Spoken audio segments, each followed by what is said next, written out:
Bonsoir et bienvenue dans cette nouvelle édition d'ATG Sport. Au sommaire de ce soir, un retour en images sur le 8e tour de la Coupe de France de football opposant l'US Matoury à Avranches. Un tour au dojo de Suzini pour la Coupe de Guyane de Kumité catégorie Poussin, Pupille et Benjamin. Un point volé aussi avec la 4e journée de championnat masculin avec les images du match opposant La Job à Manjoli. Et pour finir, le challenge de badminton Denis Hélès au gymnase de l'ASPTT de Cayenne. ATG Sport, c'est pour vous et c'est maintenant.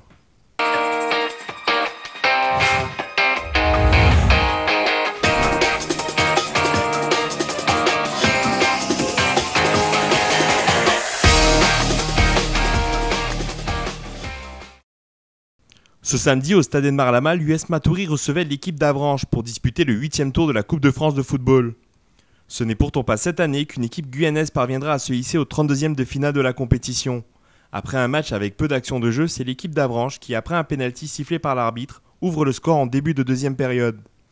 L'US Matoury se sera battu mais n'aura pas réussi à égaliser et le match se termine sur le score de 1-0 pour l'Avranches, qui aura fait le strict minimum certes, mais au final, c'est la victoire qui compte. C'est une victoire sur la plus petite des marges, mais une victoire méritée. On a eu quasiment le monopole du ballon sur l'ensemble du match. On n'a pas concédé d'occasion. J'aurais aimé qu'on soit un peu plus efficace, qu'on produise un jeu un peu plus léché. Mais les 8e tours de Coupe de France pour aller en 32e sont toujours très compliqués à aborder. Donc c'est une belle satisfaction, je félicite les joueurs. J'aurais toujours préféré qu'on utilise un peu mieux le ballon qu'on a pu le faire ce soir. Mais je le répète, ces matchs de Coupe de France amènent une pression supplémentaire, surtout sur le gros. Et le plus important, on retient que ça, c'est la qualification et on en est extrêmement content. Une équipe qui a fait honneur à la Coupe de France, qui a fait un match plein de peps, plein de détermination, plein d'envie et qui a tout donné. Donc voilà, faut les féliciter pour la belle image qu'ils ont donnée ce soir. Bien, je crois qu'on a commencé un peu timidement, on était un peu mal positionné. Après, ça s'est rééquilibré. Je crois que sur l'ensemble du match, on méritait mieux. Avranches ne s'est pas créé d'occasion en deuxième mi-temps. Il marque sur un penalty. Pour moi, le penalty est injuste. Je crois qu'il y avait contact. Il y avait contact de l'épaule. Après, il y a eu la même chose dans la surface. Bon, c'est le choix de l'arbitre. Mais en deuxième mi-temps, je pense qu'ils étaient meilleurs que nous sur la possession du ballon. Mais on les a beaucoup gênés. Avec un peu plus d'ambition. Avec un peu plus d'ambition, on aurait pu peut-être faire mieux. Mais ça reste quand même une bonne équipe de nationale avec une bonne circulation du ballon. Mais on ne s'est pas non plus créé beaucoup d'occasions. Je pense que c'était un match un peu fermé des deux côtés, sur d'une bonne défense. Avranches reste la meilleure défense de nationale. Bon, mais maintenant, il ne faut pas enlever le parcours que ces jeunes-là ont fait. On va essayer de travailler pour essayer de revenir et essayer de passer ce fameux 8e tour. Les 32e de finale restent l'objectif à atteindre pour l'US Matoury. Pour l'instant, tout reste à refaire. C'est que l'US Matoury a réalisé une très belle prestation ce soir. C'est vrai qu'on prend un but sur penalty qui, de mon point de vue, n'était pas justifié parce qu'on était dans le feu de l'action. Bon, maintenant, le verdict est tel qu'on va l'accepter. Moi, je retiens effectivement que les joueurs se sont bien donnés, ils se sont livrés, ils ont joué avec leur cœur, avec leur tripes, face à une équipe d'Avranches qui se situe à 3 divisions au-dessus d'eux. Le travail va continuer, tout simplement. Moi, je considère que c'est une étape qu'il fallait passer.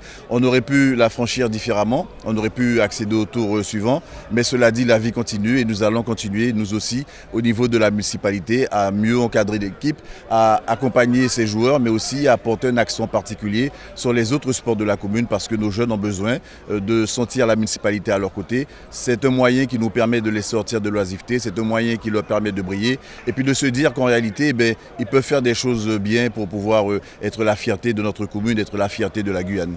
Le prochain pas pour le football guyanais, ce sera le match de la sélection Guyane contre le Honduras le 21 et 28 janvier 2015. On a toujours été avec les sportifs, que ce soit la discipline. Et nous allons continuer à travailler parce que nous sommes dans une perspective de poursuite. Et je crois qu'actuellement, le travail paye. Donc ce serait dommage d'abandonner un si bon chemin. Alors je peux garantir que nous allons continuer à accompagner les clubs, les ligues, les comités qui font du travail. Et que je crois nos éducateurs qui sont de bonne qualité parce que les résultats sont là. Parce que nous avons de bons éducateurs, parce que nous avons de bons sportifs. Et je pense que je peux garantir que le président Alexandre n'abandonnera pas les sportifs.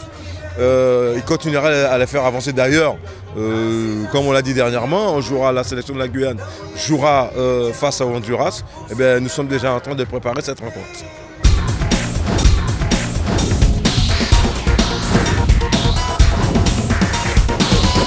Dimanche matin, au dojo de Suzini s'est déroulée la Coupe de Guyane de karaté dans la catégorie Kumité.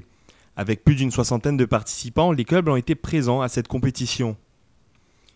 Aujourd'hui, c'est une compétition donc Kumité, donc les combats, qui concernent les catégories poussins, pupilles et benjamins. Donc c'est des enfants qui sont nés entre 2004 et 2008. Le Kumité, c'est le combat, donc c'est l'expression libre, on va dire, sur le tapis de la dimension combat-compétition du karaté. Alors c'est très clair, c'est vrai qu'on a en général beaucoup plus de participants sur les compétitions Kumité. Bon, ils aiment ça, les enfants, ils aiment se confronter. Le kata a peut-être un peu plus d'exigences techniques s'agissant des jeunes, donc c'est clair que les enfants, ils aiment bien les compétitions Kumité, ça se voit à chaque compétition, ils sont 2 à 3 fois plus nombreux. Alors j'ai pas les chiffres des tableaux définitifs, il y a eu quelques petits absents, mais je pense qu'on doit tourner à 70 compétiteurs, une très bonne participation. Je tiens à dire qu'il y a des clubs qui jouent systématiquement le jeu, qui sont présents dans toutes les compétitions. D'autres ne le font pas ou moins. J'ai juste envie de dire, au vu de la compétition d'aujourd'hui, les absents ont eu tort. Alors en termes de local, oui, c'est-à-dire qu'on est un département qui a la chance d'avoir une infrastructure comme le dojo de Suzini. On aura des tapis tout neufs grâce au soutien notamment de la région Guyane à partir du début 2015. Donc on a vraiment la chance d'avoir une belle structure qui permet d'avoir 3 surfaces de combat, des surfaces d'échauffement, des bureaux. On a vraiment cette chance-là. Alors je vous avouerai que ce sont les enfants qui ont fait ce choix. Moi je ne suis pas très pour les arts martiaux, mais bon, ils désiraient le faire, donc j'ai accepté. Je pense que c'est très bien. Il manque peut-être un peu plus d'arbitres, que certains parents s'investissent un petit peu plus. Mais bon, sinon, je pense que c'est doucement, mais il faudrait vraiment s'investir un petit peu plus pour que les compétitions se déroulent un petit peu plus rapidement et que ce soit un petit peu plus organisé. J'ai commencé l'année dernière. Dès le premier jour, j'ai senti que ça allait me plaire. Donc j'ai continué et j'espère pouvoir que je puisse monter un plus beau grade et que la prochaine fois, que je gagne à chaque fois, que ce serait... Alors les prochaines compétitions, alors il y a des compétitions internationales qui se profilent, notamment avec le Brésil. Il y a des participations prévues également aux compétitions nationales. On a déjà participé sur le mois de décembre et novembre à la Coupe de France Cadet Junior, la Coupe de France Senior. On prévoit également de partir au championnat de France Junior et Senior et Cadet également. Donc il y a pas mal de choses qui se profilent pour le début 2015. La catégorie c'est la plus petite, c'est Poussin. On a des clubs qui se structurent également pour mettre en place des cours de baby karaté. Donc c'est clair qu'aujourd'hui, vu le niveau technique atteint, notamment dans les compétitions nationales et internationales, on essaie de les détecter le plus tôt possible. Et aujourd'hui, on est vraiment content parce qu'il y a quelques petits guerriers, combattants là, qui sortent vraiment du lot et c'est très prometteur.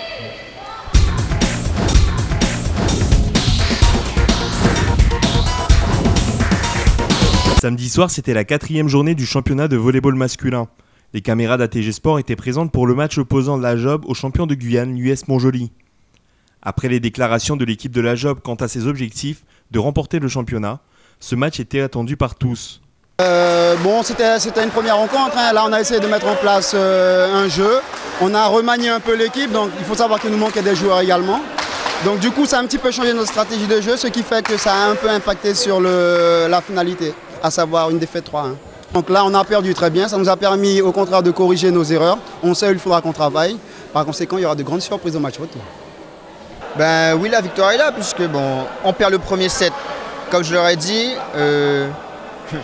toutes les fautes qu'on a faites, ce n'est pas des points qui ont été marqués par Job, c'est des points qu'on leur a donnés. Déjà, rien que 6 services déjà donnés au premier set. Donc ça fait 6 points à rattraper.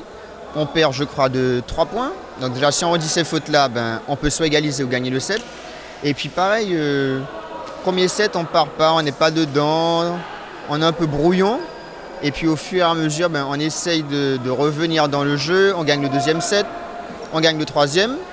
Le 4e set, encore un peu fébrile encore en réception, des fautes au service encore. Bon, voilà, c'est pas encore top, mais voilà. Donc tant mieux pour nous, on a gagné.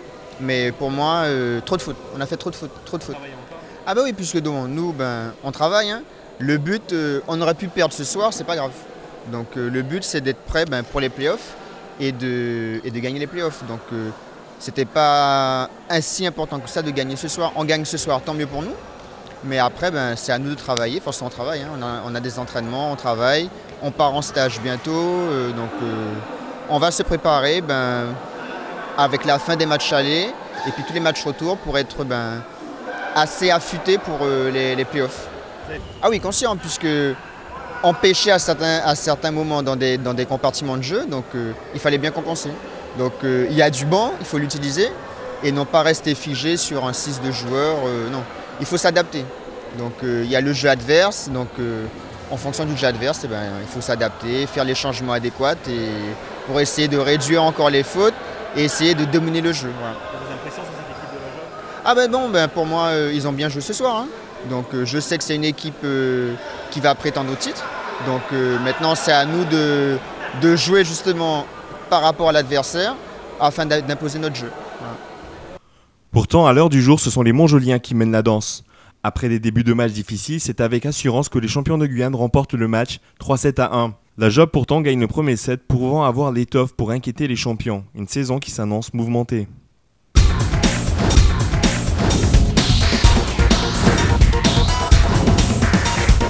Ce week-end s'est déroulé le challenge de badminton Denis Hélès organisé par l'ASPTT de Cayenne. Plus d'une soixantaine de joueurs étaient présents à cet événement. Les clubs de Kourou, Saint-Laurent-du-Maroni ont aussi fait le déplacement. Un tournoi organisé en plusieurs catégories, simple homme, double homme, mixte, simple femme et enfin double femme. C'est un tournoi de la Ligue qui est organisé par le club de la SPTT, donc c'est le championnat officiel et c'est un tournoi homologué au niveau national et reconnu par la Fédé. Alors là, c'est 67 participants qui viennent des 3 clubs, donc Cayenne, Kourou et Saint-Laurent.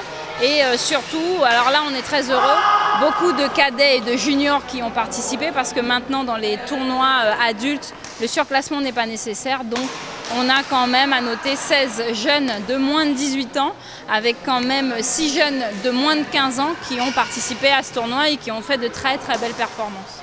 C'est un tournoi qui se déroule sur 2 jours parce que les tournois de badminton en fait ont des contraintes, c'est qu'on ne peut pas faire plus de 7 matchs d'affilée par joueur. Et donc ça a commencé samedi à 8h et ça finira aujourd'hui dimanche vers 16h avec les finales des différents tableaux. Le badminton ne fait pas partie des sports les plus médiatisés en Guyane. Pourtant la communauté badminton est bien présente tout au long de l'année et sur l'ensemble des villes guyanaises. Alors le badminton aujourd'hui c'est 3 clubs qui sont des clubs compétiteurs et un club de loisirs qui est le club de Matoury.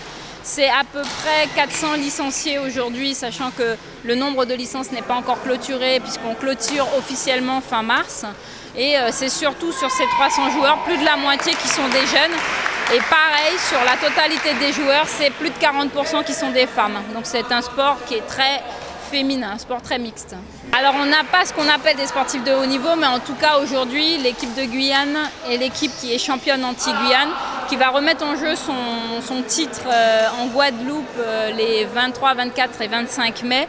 Avec l'objectif, c'est de garder le titre jusqu'à la fin de l'Olympiade en 2016, puisque la séance 2016 se déroule en Guyane, donc on aimerait, face à notre public, garder notre titre pour finir l'Olympiade.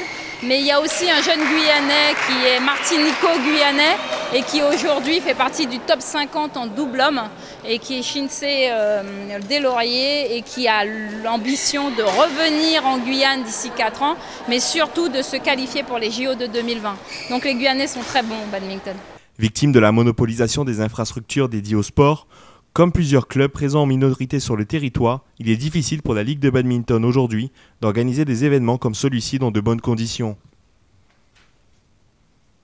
C'est un sport qui est extrêmement médiatisé en Asie par exemple. Et puis la deuxième problématique qu'on rencontre, c'est un problème d'infrastructure. D'ailleurs, on en a été un peu victime ce week-end. Normalement, on aurait dû tenir notre tournoi dans le gymnase attenant Hall Gérard Holder.